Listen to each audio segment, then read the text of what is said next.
Genes are passed down from parents to offspring, often determining traits like hair color, personality, and even eye color. My genes are blue. Sydney Sweeney Has Great Jeans. A blonde-haired, blue-eyed white woman is talking about her good genes.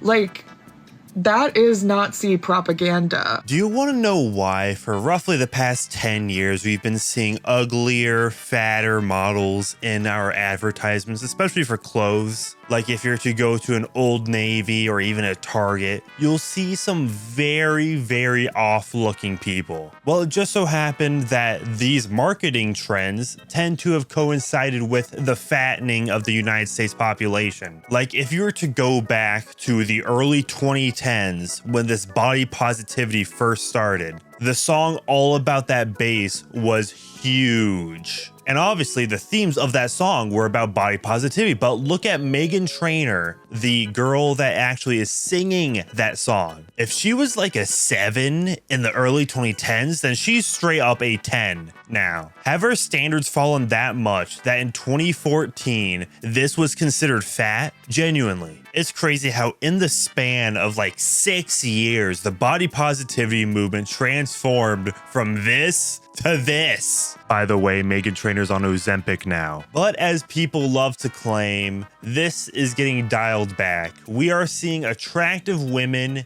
in jean commercials. Now introducing the celebrity Sydney Sweeney, who, albeit is very attractive, gets hyped up quite a lot by conservative slop posters just for being attractive and white. This really started about a year ago when it came to SNL. She appeared on there and everybody loved her huge rack and she said woke is dead, because that's the real reason woke is dead. We see attractive white women in our commercials now. And to be clear, I do not really hate Sydney Sweeney as much as I'm exposed to her without my consent at all. I really haven't grown to hate her, unlike Pedro Pascal, because Pedro Pascal, I mean, he can just get away with groping women, and because he has anxiety attacks, quote unquote anxiety attacks. Why does he never do that with his co-star on The Last of Us? Why is he only like being touchy-feely with his hot female co-stars? Oh yeah, so apparently Vanessa Kirby, the Fantastic Four co-star, she's married to another man. So credit where credit's due. Sydney Sweeney, despite being shoved down my throat for over a year at this point, I really don't hate her at all. And that's impressive. What I do hold a little bit of contempt for are the people that keep hyping her up, saying that she's like the savior of the white race, or that she's the sign that wokeness is dead. It's kind of the same thing that happened with that Oliver Anthony character who sang the country song. And then everybody was hyping that up. It's like, wow, this is our anthem. Like, bro, just let bro cook. You don't need to hype him up that much. Because if you start putting these people on such pedestals and positions they really don't care to be in, then you are kind of bound to be disappointed. Me, however, I have been pleasantly surprised because somehow an advertisement for a little jeans commercial, it somehow sparked this weird throwback to 2016 SJW meltdowns because people are unironically calling Sydney Sweeney and this American apparel jeans company fascist. Genes are passed down from parents to offspring, often determining traits like hair color, personality, and even eye color. My genes are blue. Sydney Sweeney Has Great Jeans. The reason for calling it fascist is because the jeans commercial makes a joke about Sydney Sweeney having great genes, which could be referred to as genetic or the genes that she's wearing on her ass. It's called a double entendre. And having good genes could refer to having, I don't know, pretty eyes, a beautiful structured face. In Sydney Sweeney's case, a great rack. But these people have twisted it so it only means color of the skin, and therefore, this is racist. Someone who grew up in a very rural Appalachian town and wanted to escape all of the sentiments that entails, this Sydney Sweeney commercial is so embarrassing. Unfortunately, you can't argue with people who tout those beliefs because they lack critical thinking skills. So I think we should just start shaming them instead. You are an embarrassment, Sydney Sweeney. Go back to school or do some ayahuasca or something because That brain ain't braining too well, is it, girl? I can guarantee you that any article or any tweet that is disparaging this advertisement featuring Sydney Sweeney is just a bitter, jealous woman. One that most likely is not attractive and most likely is not Caucasian. Yep, that got me too. And I don't know why. Maybe because it's just so blatant. I keep thinking that people just are not gonna believe us until we're hung out there, but then even then I feel like they'll be like, oh no, kind of like they are with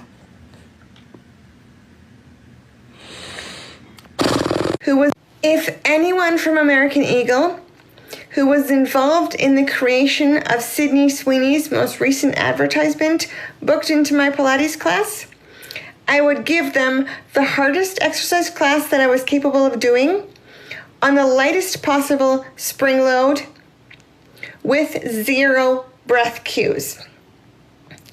And I would make it the toughest exercise class that they'd ever experienced in their lives. So all this backlash just equates to women being jealous of other women who are more attractive and more successful, and then weaponizing very politically charged terms to demonize hot, attractive women. See, men, our dating advice is just to improve ourselves, to go to the gym, be somebody worthy of companionship. With women, this intrasexual competition demands that they just put each other down. It can be as nonchalant as just suggesting a girl cut her hair, or it can be something much more insidious, like convincing young women to get into their hoe phase for character development. In more recent years, such as since 2020, it has been more of a trend to have trad wife attributes. And obviously that is very right-wing coded, so left-wing women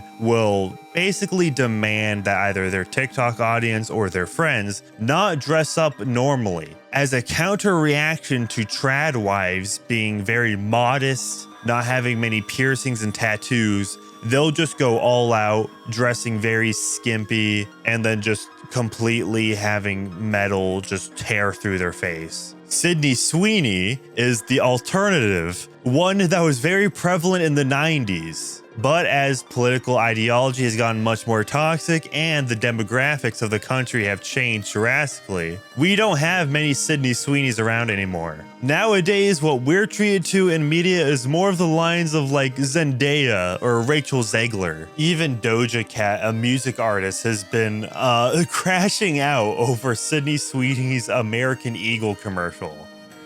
Genes are passed down from parents to offspring, often determining traits like hair color, personality, and even eye color. My genes are blue.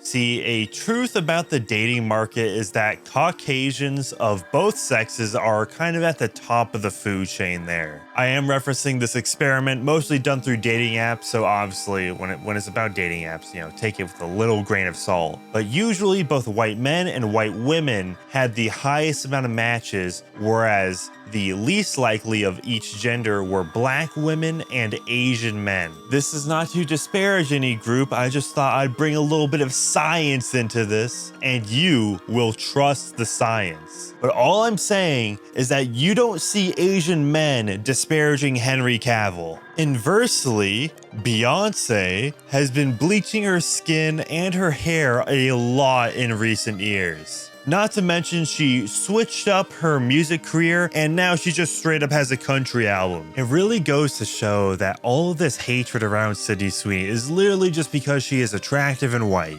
And if you have been scrolling TikTok or even Twitter for the past couple of days, you'll come to realize that, yeah, maybe white people are not the most racist out there. That being said, the stock for American Eagle after collaborating with Sydney Sweeney has completely surged. This is like the opposite of what happened with like Planet Fitness, Bud Light. Maybe companies have realized that instead of pandering to this non-existent audience that are all doped up on drugs and don't even go outside, they don't even go to the store, they don't have money because they order everything through DoorDash and Instacart. That's probably not the demographic that you want to cater to if you are looking to make money. That is why Bud Light completely tanked its brand, collaborating with Dylan Mulvaney. That is why Planet Fitness completely tanked in terms of stock after the whole issue regarding the man in the woman's restroom, literally shaving in the woman's locker room, by the way, didn't get kicked out. We are now seeing the opposite effect where you just have to put in an attractive lady in your advertisement and boom, stock rises up, which I am very curious to see how this will play in the long run because there are a lot of people very angry at American Eagle. So are they gonna bother boycotting, or is this mostly gonna fall on Sydney Sweeney herself? Because mind you, at the beginning of the video, there are a lot of fat bitches out there. And if they get too jealous of Sydney Sweeney or any of the models featured in the clothing advertisements, they may just switch up their brands. But I would like for you to tell me how this may play out and what your thoughts are on this whole situation. If you like this video, make sure you press the like button and comment down below. If you'd like to financially support me, then you can become a member and gain access to a members exclusive Discord server. I knew it was inevitable that I was going to eventually talk about Sydney Sweeney, but I'm glad that it's this situation because this is the most absurd I've ever seen this hysteria. It's literally about a jeans commercial. Like, this is some humongous tier shit. Yeah, remember humongous? That happened like 9 years ago now. Where has the time gone?